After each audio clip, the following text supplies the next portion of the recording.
ഞാൻ 3 ദിവസമായിട്ട് ഞാൻ ഹോസ്പിറ്റലിൽ പോയി. 3 ദിവസമായിട്ട് ഇപ്പം ഹോസ്പിറ്റലിൽ വീട് ഇത് തന്നെയാണ്. ക്യാൻസർ രോഗികളുടെ ആൾക്കാർക്കും അറിയാം, ക്യാൻസർ രോഗികൾക്കൊക്കെ അറിയാം. അങ്ങനെ ഒരു സർട്ടിഫിക്കറ്റ് ഉണ്ടെങ്കിലൊക്കെയാണ് കീമോ ചെയ്യത്തുള്ളൂ. അപ്പം ഇന്നലെ മിനിഞ്ഞാന്നൊക്കെ ആയിട്ട് ഞാൻ ഡോക്ടറിനെ കണ്ടു. അതിന് ടെസ്റ്റ് എക്കോ ഉണ്ടായിരുന്നു, അതുപോലെ ECG ഒക്കെ എടുത്തു. അപ്പം സർട്ടിഫിക്കറ്റ് ഇത് ഓക്കെ ആണെന്നുള്ളത് കിട്ടി. അതുപോലെ ലങ്സിൻ്റെ ഡോക്ടറെ കണ്ടു, കിട്ടി. ഇനിയിപ്പോൾ നമ്മൾ അടുത്ത ദിവസങ്ങളിൽ പോയിട്ട് കീമോ പോർട്ടൊക്കെ ഇടണം.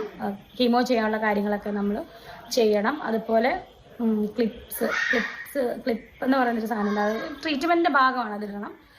കീമോ സ്റ്റാർട്ട് ചെയ്യാൻ പോവാണ്. അപ്പം നിങ്ങൾ എന്താ പറയുക, നിങ്ങളോർക്കും ഞാൻ ഭയങ്കര ഹാപ്പി ആയിട്ടാണ് എനിക്ക് ഹാപ്പി ആയിട്ട് സംസാരിച്ചാൽ പറ്റത്തില്ല. കാരണം എന്നെപ്പോലെ ഒരുപാട് പേര് വേദന അനുഭവിക്കുന്ന ഒരുപാട് പേര്. ഇന്ന് തന്നെ ഞാൻ ഇൻ്റർവ്യൂ കണ്ട ഒരുപാട് പേര് എന്ന് പറഞ്ഞാൽ എന്നെ ഇതുപോലെ സ്നേഹിക്കുന്ന ആളുകളുണ്ടെന്ന് എനിക്കറിയാം. എന്നെ സ്നേഹിക്കുന്നവർ തന്നെ ഇപ്പോഴും സ്നേഹിക്കുന്നുണ്ട്. അവർ എന്നാൽ പോലും ഒരുപാട് ജനങ്ങൾ എനിക്ക് വേണ്ടി പ്രാർത്ഥിക്കാനുണ്ടല്ലോ.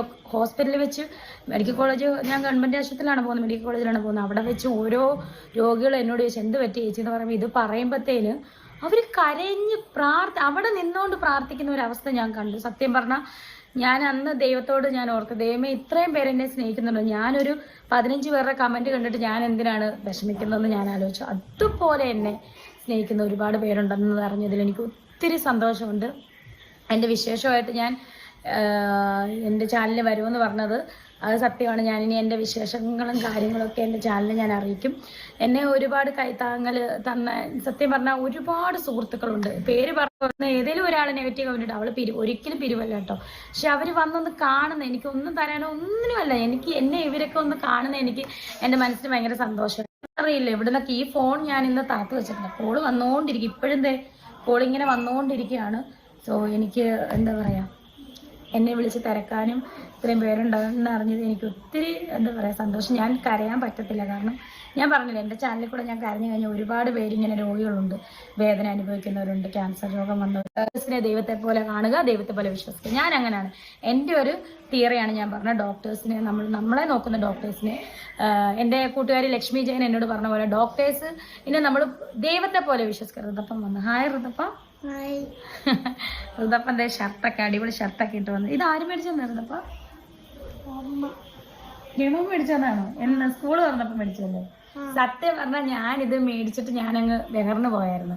അപ്പോൾ ഇതിട്ടപ്പോൾ ഞാൻ ആലോചിച്ചു ഇതെന്താ പുതിയ യൂണിഫോം ഒക്കെ കിട്ടിയുള്ളൂ. യൂണിഫോം പോലെ ഇരിക്കുന്ന ഋതപ്പ നല്ല ഷർട്ടാണ് കേട്ടോ. അപ്പം ഞാൻ പറയാൻ വന്നത്, നമ്മൾ നമ്മുടെ കുഞ്ഞുങ്ങൾക്ക് വേണ്ടിയിട്ട് നമ്മൾ ജീവിക്കാൻ, സന്തോഷത്തോടെ ജീവിക്കാൻ, നമ്മൾ ട്രീറ്റ്മെൻറ്റ് മുടക്കാതെ തന്നെ ചെയ്യുക. ഇനിയിപ്പോൾ എനിക്ക് ട്രീറ്റ്മെൻ്റ് ഒക്കെ തുടങ്ങിയപ്പോൾ ഷൂട്ടുകാർ ഒരുപാട് സിനിമ, നല്ലൊരു സിനിമയിൽ നല്ല വേഷം വന്ന് കിടക്കുമായിരുന്നു. പക്ഷെ ഞാനത് ചെയ്യും, എനിക്കറിയാം. ഞാൻ നമ്മുടെ ഒരു ചേട്ടനാണ്, ചേട്ടനോട് ഞാൻ പറയുകയാണ്, ചേട്ടാ ഞാൻ റിക്കവറായിട്ട് വന്നിട്ട് എനിക്ക് എൻ്റെ ആ സിനിമയുടെ വേഷം തന്നേക്കണം, അല്ലെങ്കിൽ ആ സിനിമ ഇല്ലെങ്കിൽ വേറെ പുതിയ സിനിമയുടെ വേഷം എനിക്ക് തന്നേക്കണം. അജിത്തേട്ടനോടാണ് ഞാൻ പറയുന്നത് കേട്ടോ. നമ്മുടെ അസോസിയേറ്ററാണ്, സിനിമ അറിയാം. ഞാൻ കഴിഞ്ഞ എപ്പിസോഡ് വരാനുള്ള രേണു ഞങ്ങൾ പ്രാർത്ഥിക്കാൻ മാറാൻ ആഗ്രഹിക്കുന്നു. യാത്രകളിലെ കാര്യം കുറച്ച് ഡൗൺ ആവും ചിലപ്പോൾ. 3 ആൾക്കാരും എന്നെ വിളിച്ച് തിരക്കി. എനിക്ക് ഭയങ്കര എന്താ പറയുക, എൻ്റെ രോഗം പകുതി ലൈക്കും ഷെയറും സബ്സ്ക്രൈബും ഒക്കെ ചെയ്തു.